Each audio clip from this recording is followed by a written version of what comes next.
But Bill, were you not surprised yesterday when you listened to Prime Minister Putin and he told the audience here, please be warned, don't have a state-owned economy because it kills entrepreneurial spirit and it kills competition.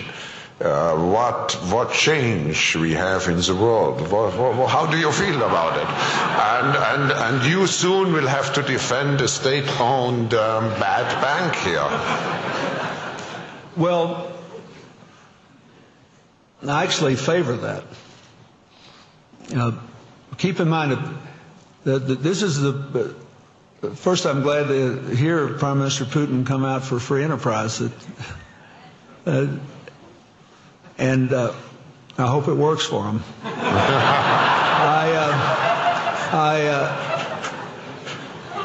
But let's be serious here.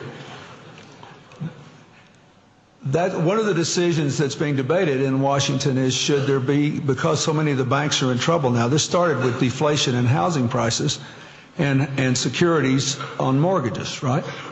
Now you've got deflation in the value of assets generally, causing a lot of our banks to be in trouble. So some people are saying, well, we ought to nationalize the banks.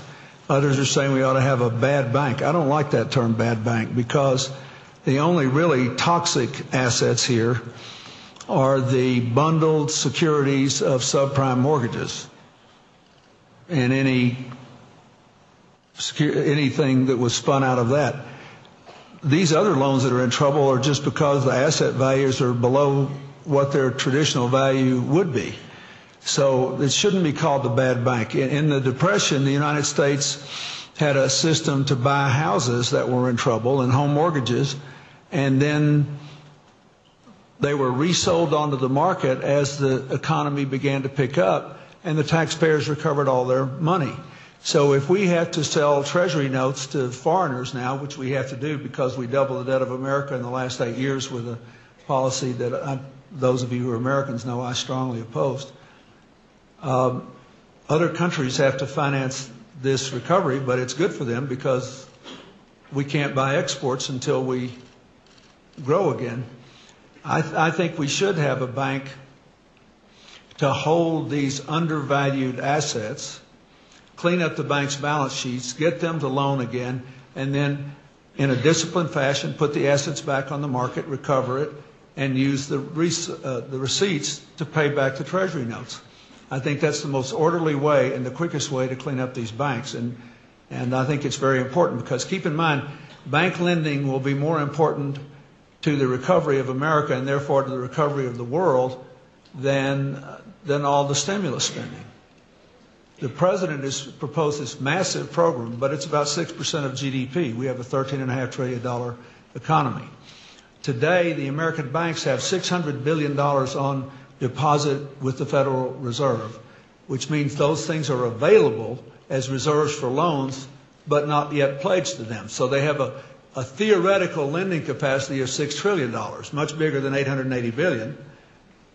But they can't make those loans now because of the asset valuation problem. So I think that's what should be done. And I don't think it's the state taking over the economy. I think that the government, central banks came into existence because of market failures and the need to manage debt and float debt. You just look at the whole 300-year history of them. I mean, this is, I wouldn't say normal, but it is not without precedent.